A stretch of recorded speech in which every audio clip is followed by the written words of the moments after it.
Welcome to the Old Time Radio Westerns. I'm your host, Andrew Rhines, and let's get into this episode.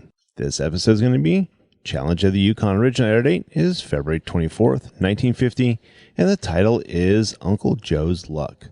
Let's get into it, and I hope you enjoy. Now, as gunshots echo across the wind-swept, snow-covered reaches of the wild Northwest, Quaker Puff Wheat and Quaker Puff Rice, the breakfast cereal shot from guns, present the Challenge of the Yukon. It's Yukon King, swiftest and strongest lead dog of the Northwest, blazing the trail for Sergeant Preston of the Northwest Mounted Police in his relentless pursuit of lawbreakers. One King, one Husky. Gold discovered in the Yukon. A stampede to the Klondike in the wild race for riches. Back to the days of the gold rush. With Quaker Puff Wheat and Quaker Puff Rice, bringing you the adventures of Sergeant Preston and his wonder dog, Yukon King, as they meet the Challenge of the Yukon.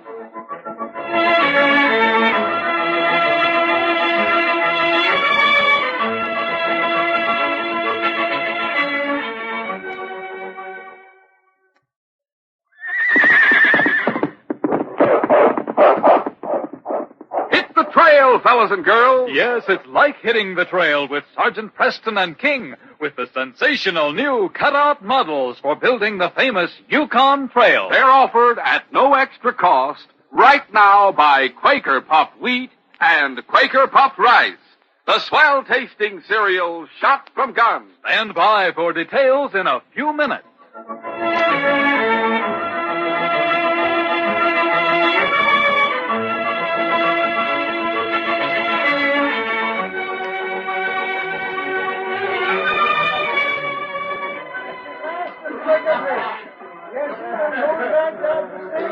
Kane Carson and his companion were interested listeners as old Joe Findlay talked happily to a group of men in the cafe at Indian Creek. Yes, sir, luck's finally come my way. Look at that poker gold, and there's plenty more where that come from. You sure are in the dough, Joe. Where did you dig it out, Finley? Now, I'm not saying. Not right now, anyhow. I'm heading for Selkirk. Some business to attend to there. I'll do a little celebrating before I go back to McLean. They me poison, boys. Hey, Gil, look at all the gold that old coot has, will you? Yeah, we sure could use some of it, Kane. Well, I got to be moving along, fellas. I hear Sergeant Preston's in town for a few days. I want to see him. Yeah, Sergeant Preston's using the Lewis cabin while he's in Indian Creek, up at the edge of town. I know where it is. See y'all when I come through here on the way back. So long. Hey, come on, Gil. Where we going? Tell you when we get outside. Let's go. All right, that's the only way it's going to see. Well, what's on your mind, Kane? We'll go to our place and get the dog team. Then we'll head out the trail to Selkirk a ways. You and I are going to lay in wait for old Finley and get that poker gold he's carrying. Hey, come on, let's get a move on. Right. Joe Findlay went directly to the cabin where Sergeant Preston was staying and knocked on the door.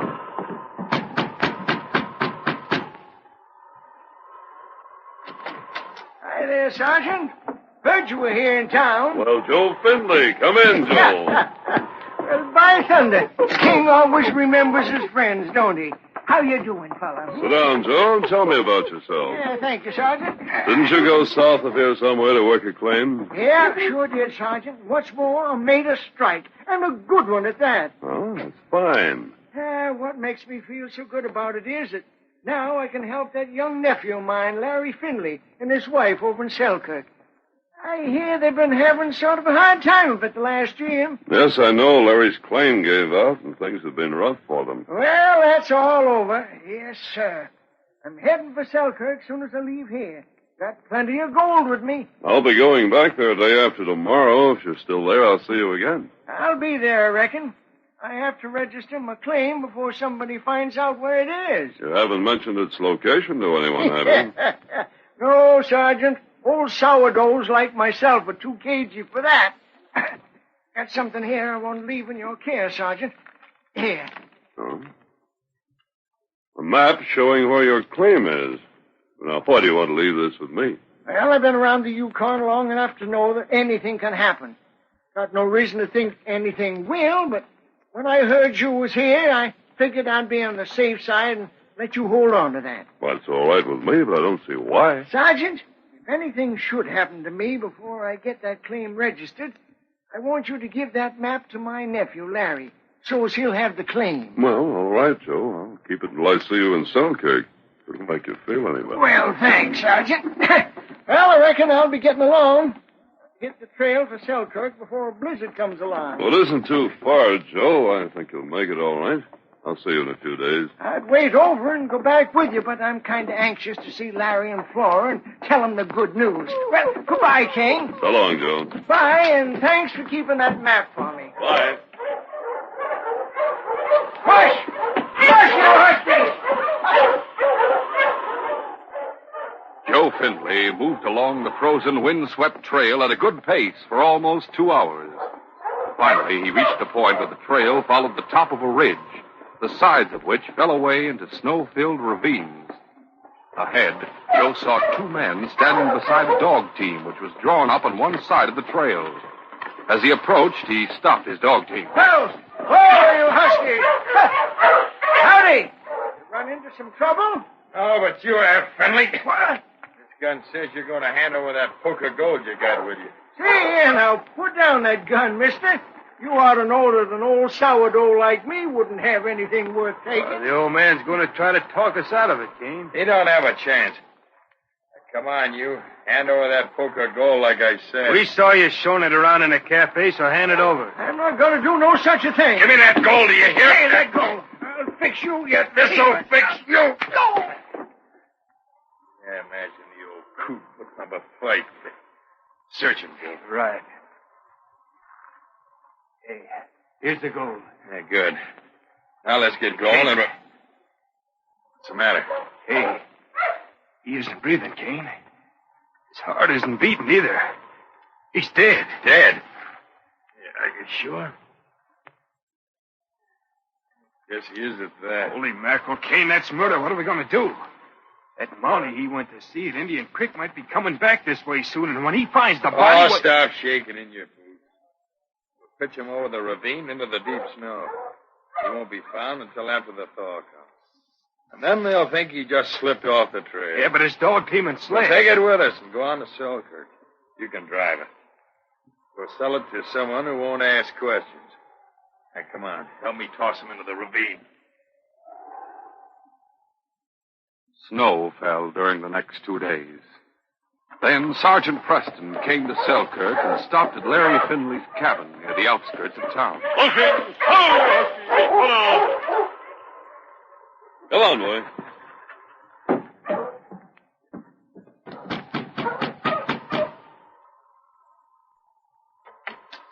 Well, Sergeant Preston, come in out of the cold. Thanks, Larry. Come on in, King. Well, hello, Sergeant. It's good to see you and King again. I just came through from Indian Creek, Flora. I guess your Uncle Joe told you he saw me out there. Uncle Joe? Did you see him at Indian Creek? Yes, a few days ago. Oh, how is he? Well, didn't he come here? He left for Selkirk 2 days before I did. He was coming to see you. We haven't seen him. Oh, Larry. Do you suppose something happened to him on the way? I came over the same trail. I didn't see anything of him or of his dog team. I know he left Indian Creek and headed this way. I suppose he could have arrived at Selkirk, but I can't understand why he didn't come straight here. He usually does. That was his intention. I'll go uptown and inquire about him. Mind if I come along, Sergeant? No, Larry, of course not. Come on. I'll get your parka, Larry. Why was Uncle Joe coming to Selkirk at this time? Business he had to attend to. I'll let him tell you about it when he sees you. Here's your parka, Larry. Ah, thanks, honey. I won't be gone long.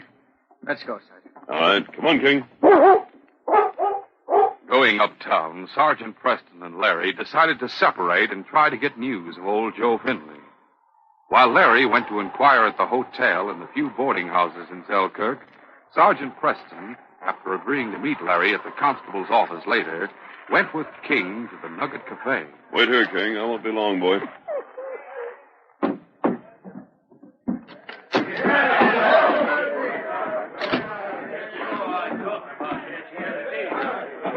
Approaching the barkeep, Sergeant Preston asked, Hello, Frank. Hi, Sergeant. See anything of an old sourdough named Joe Findlay in the past 2 days? Nope, I haven't. If I recollect right, he's short and stocky, gray beard and side whiskers. Is that right? Yes, that description fits, Joe. He left Indian Creek a few days ago, but he doesn't seem to have arrived here in town. Sure.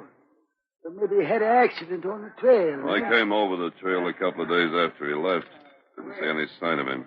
That's funny, all right. Say, there's a couple of fellas come in from Indian Creek 2 days ago. Oh? They might have seen Joe on the way. Who are they? Where can I find them? And I don't know who they are. But they're sitting back there at the table near the back door. That tall fella, heavy setting. Oh, thanks, Frank. I'll go ask them about Joe. As Sergeant Preston approached the table where Kane, Carson, and Gill were sitting, he couldn't help but notice that Gill, with a startled look, half arose from his chair as if to leave hurriedly. Hello. You men mind answering a few questions? Questions? Questions about what? We haven't done... Shut up, Gill, and relax. Sure. What's on your mind, Sergeant? I understand you came through from Indian Creek day before yesterday. Well, what if we did? I wondered if you saw anything of an old sourdough by the name of Findlay, who was supposed to come over that trail the same time you did. No, we didn't see anything of him. Did we, King? That's right, we didn't. In fact, until you mentioned him, we never even heard of Joe Findlay. Oh? You never even heard of Joe Findlay, you say? Gill's right, we never did. Anything else you want to know, Sergeant? No, I guess not. Thanks for answering my question. Glad to oblige, Sergeant. Did you find out anything, Sergeant? Nothing definite, Frank. By the way, what do you know about those two men? Well, nothing much, except they've got plenty of gold, seems like. Oh? I reckon they struck it rich someplace you can hear to celebrate. I see. Well, thanks. Be seeing you, Frank. That's all.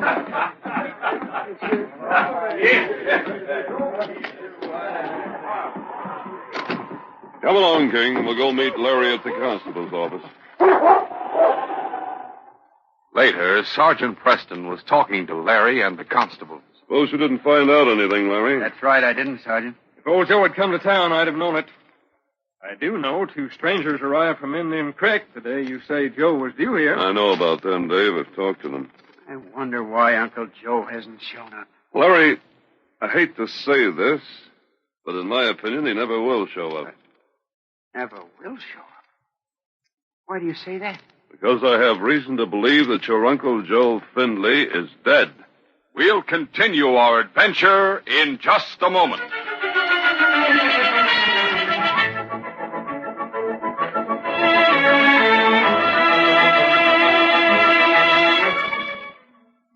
While talking to Larry Findlay and the constable, Sergeant Preston stated that he didn't think Larry's uncle would arrive, saying that he had reason to believe Joe was dead.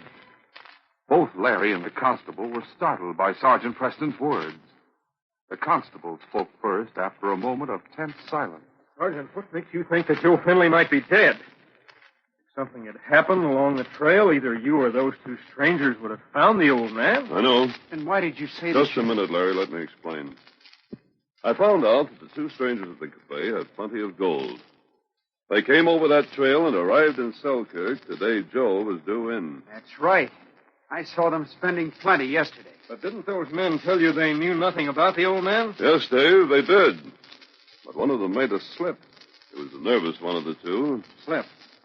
What do you mean? I asked them if they'd seen anything of an old sourdough named Findlay as they came along the trail. One of them said they hadn't. The other agreed. Well? And then the stocky, nervous one added, until you mentioned him, we never even heard of Joe Findlay. And I hadn't mentioned that your uncle's first name was Joe. You think they were lying? I certainly do. It sure would seem that way to me, too. Joe told me he was carrying a large amount of gold with him. I understand he was flashing it around the cafe at Indian Creek before he left. And you think perhaps the two strangers might have followed Joe and held him up? Yes. As it snowed heavily after Joe left Indian Creek, it'd be useless to try to find his trail. Then there'd be no way of proving they held Uncle Joe up or harmed him, Sergeant. Now that your uncle's disappeared, Larry, it'd be hard to prove anything. I have a plan that might show us if the strangers had anything to do with Joe's disappearance. Might help us locate him. What is your plan, Sergeant? Joe gave me a map showing the location of his claim, which so far hasn't been registered. He said if anything should happen to him before he got to the registry office, I was to give the map to Larry so he could register the claim. He said the claim's a very rich one. Do you believe he had reason to think he'd be held up? No, Larry, I don't. Joe's the cautious type, that's all. How does the map enter into your plan, Sergeant? Now, listen closely. Larry, this is what I want you to do. Go to the... Larry and the constable listened attentively as Sergeant Preston talked. Later, Larry left the constable's office and went to the Nugget Cafe. He noticed that Kane, Carson, and Gill were still there. So he stood with a group near their table and spoke so that they could hear what he said. Sure is funny my Uncle Joe Finley didn't arrive in Selkirk the past day or two. I guess if he had come to town, one of you men would have seen him around. Yeah, we all know old Joe. Are you expecting him, Larry? Yeah, who said he was supposed to come? Sergeant Preston said so. What's more, the sergeant said Uncle Joe had a map showing the location of a mine where he'd made a strike. Well, I'll be doggone. He intended to register his claim when he got here. Old Joe made a strike, huh? I reckon you'd be in on his good luck, huh, Larry? I suppose so, only I can't figure out why he didn't get here. Well, I'll wait a day or so more, then start a search for him along the trail. I have to be getting along home now. If any of you see Uncle Joe, let me know. Right, Larry. Kane and Gill had listened attentively to Larry's words. After he left the cafe, Kane spoke in a low voice. Hey, Gill. Seems like we overlooked a good bet. You mean by not getting the map the old man carried? Yeah. And it isn't too late either. Hey, now, wait a minute. You are thinking of going out there to where we left the old man, are you? Sure. Got that map on him, and we might as well have But it. if we showed up at the registry office here to register a claim on it with him missing and all... Don't be a fool. We'll wait a while. Then register the claim in a month or two. Meantime, we can head for the mine and dig out some of the gold. Come on. Let's get the dog team and head out to that ravine where we left the old man. After leaving the cafe, Larry had hidden alongside the building to watch. He saw Kane and Gill come out and hurry up the street toward their boarding house. Later, he was watching as they set out on the Indian Creek Trail with their dog team. Then Larry went on the run to tell Sergeant Preston. Sergeant, those two men fell for your trap. I waited until I saw them leaving by the Indian Creek Trail. My dog team's ready. Following those two will lead to Joe Finley. I'll go with you, Sergeant. All right, Dave. King, what's the trouble? He's been limping, Sergeant. Must have got a paw on some sharp ice. Well, let's see, boy.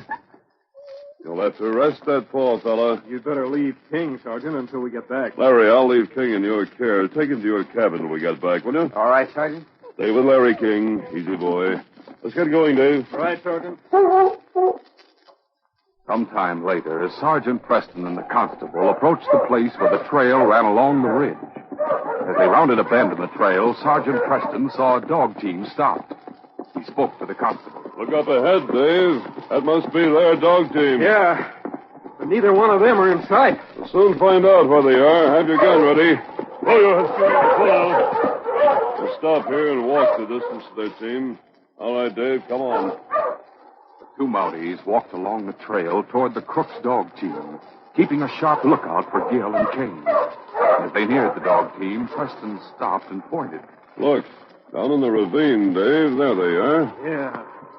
They're kicking around in the snow looking for something. Yes, and I'm sure I know what they're hunting for. We'll move along the ridge till we're right above them. They haven't seen us. Come on. Moving cautiously, Preston and the constable made their way to the point just above the two men in the ravine. Then Sergeant Preston called out. You down there, you're covered. Raise your hands and stand where you are. Kane and Gill had looked up at Preston's first words, and then simultaneously they ducked behind some large snow-covered boulders. As they moved, Sergeant Preston fired. But both men below had reached cover safely, and an instant later a rifle shot rang out. Down, Dave, quick. bullet was close. Yes. We don't dare show ourselves over the edge of the ridge, and they're well protected by the boulders. I'll peek over. Maybe I'll see one of them. That won't do. Dave, you stay here and keep back. Every once in a while, try to get a shot at them. What are you going to do? I'm going to creep along the ridge so they can't see me. When I get around the bend, I'll find a place to get into the ravine. You hold their attention up here, understand? All right, Sergeant. Good. Keep it up. On hands and knees, Sergeant Preston moved back along the trail until he had rounded the bend and was out of sight. Then, finding a place that wasn't too steep, he started to make his way down. Behind the boulders in the ravine, Kane, Carson, and Gill were intently watching the ridge above them. They're still up there, Gil. Can't get to our dog team. What are we going to do? We'll outweight them, that's what. We have a lot more protection down here from that wind. They'll have to move on before long. Then we'll hike on out of here. You're not going to hike any place. Drop your guns, both of you. Gil behind us. He's got the drop on us. Drop your guns, I said. We better do like he says. All right, mister. There's mine.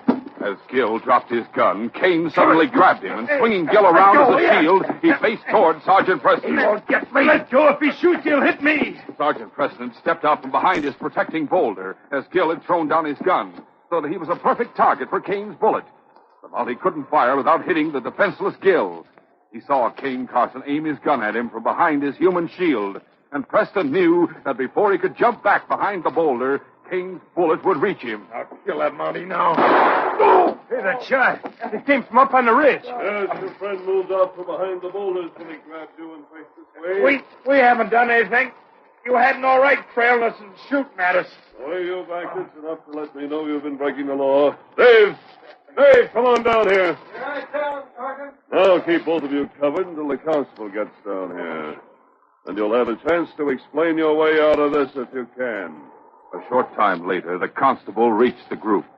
Under Sergeant Preston's directions, he gave first aid to Kane's wounded shoulder. Take it easy. Then Preston spoke. All right, Dave. Hold your gun on these two while I take a look around. With pleasure. Well, what are you looking for? There isn't anything down here, Sergeant. No? Suppose you and Kane came here to have a picnic, that it? I think I'll turn up something before long. We'll freeze waiting around like this. My shoulder hurts bad. Take us back to town if you're going to. You can talk to us there. You'd like to get us away from here, wouldn't you?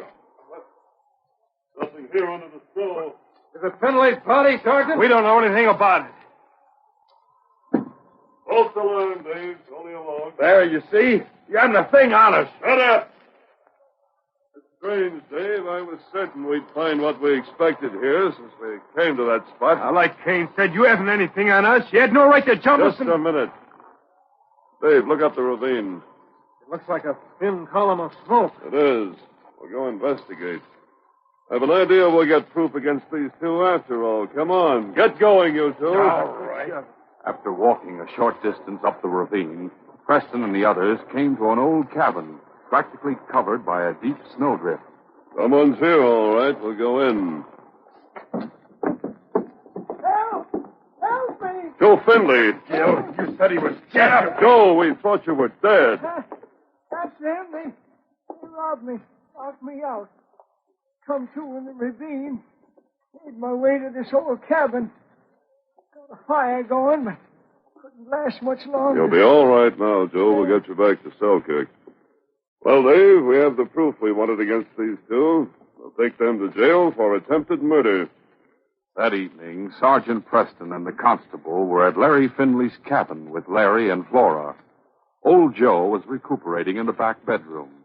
In the living room, Preston was saying, Well, we found your uncle, Larry. Fortunately, we found him alive. It's a good thing he did live, too, so that he was able to identify those two men as the ones who tried to kill him. Poor Uncle Joe. To think he was almost murdered while he was coming here to see us. He must have had a premonition after all, Larry, when he gave me that map.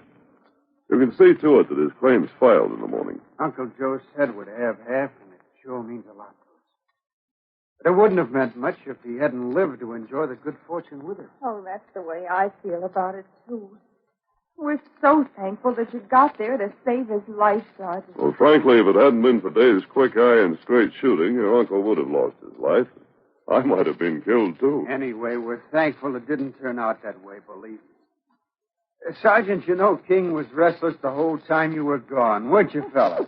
If King had been able to go along, they wouldn't have had the chance to get me in a spot like that. King's glad we're back, and I'm glad to say this case is closed.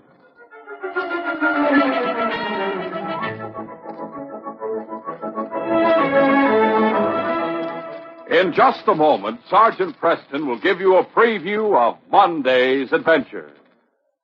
They're yours for the asking. Yes, fellas and girls, the exciting new Yukon Trail cutoff models are yours for the asking when you ask for Quaker puffed wheat or Quaker puffed rice. There's no waiting, no box tops or coupons, no extra cost. Your grocer now has them. The 59 Yukon Trail models come on 8 different new packages of Quaker puffed rice and Quaker puffed wheat. The swell-tasting cereals shot from guns. Actually exploded up to 8 times normal size to make them bigger and better tasting. For instance, on package number 4, you get models of the Dead Dutchman gold mining camp, including the mine interior, miner's shack, company tent, loose box, plus a freight-type dog sled and team, a fox, wolverine, and husky. On package number 8, the Yukon Queen riverboat with a paddle that actually turns. On package number 1, Sergeant Preston's own cabin and the White Horse jail that Bat Nelson broke out of. Every package is clearly numbered on the front. You'll want the complete set of 8 different new Yukon Trail packages of Quaker puffed wheat and Quaker puffed rice, the original crisp, fresh, shot-from-gun cereal that is never sold in bags or bulk. Start building your complete Yukon Trail right away. They're at your grocer's now. Hurry. Listen Monday when Sergeant Preston and Yukon King meet the challenge of the Yukon in the case of Guardian for Jimmy.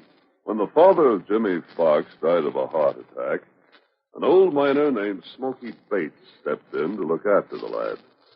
Little did I know that when he let the boys sign a grub stake agreement, greedy men would set a dynamite trap for me. Be sure to hear this exciting adventure Monday. These radio dramas, a feature of the Challenge of the Yukon Incorporated, are created by George W. Trendle, produced by Trendle Campbell Enterprises, directed by Fred Flowerday, and supervised by Charles D. Livingston. The part of Sergeant Preston is played by Paul Sutton. They are brought to you every Monday, Wednesday, and Friday at the same time by Quaker Puffed Wheat and Quaker Puffed Rice, the breakfast cereal shot from guns.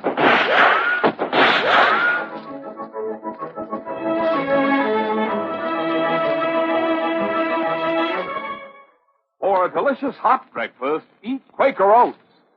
The giant of the cereals is Quaker Oats. Delicious, nutritious, makes you feel ambitious. The giant of the cereal is Quaker Oats. Say, boys and girls, do you want to be a star someday in sports and activities? Then start on good Quaker Oats breakfast tomorrow.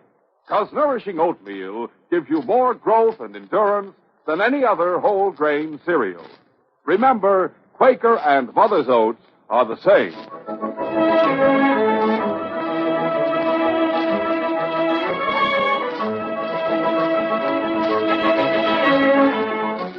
This is J. Michael wishing you goodbye, good luck, and good health from Quaker Puffed Wheat and Quaker Puffed Rice.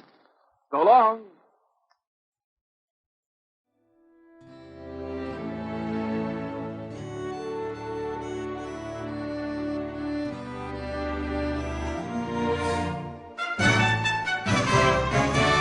This has been a presentation of OTRWesterns.com, and we hope you enjoyed. Please take some time to like and rate our shows in your favorite podcast application. Follow us on Facebook by going to OTRWesterns.com/Facebook. Join in the conversation by going to OTRWesterns.com/Discord. And don't forget to send us an email, podcast@OTRWesterns.com. This episode is copyright under the attribution, non-commercial, share alike copyright. For more information, go to OTRWesterns.com/copyright. Have a great day, and again, thanks for listening.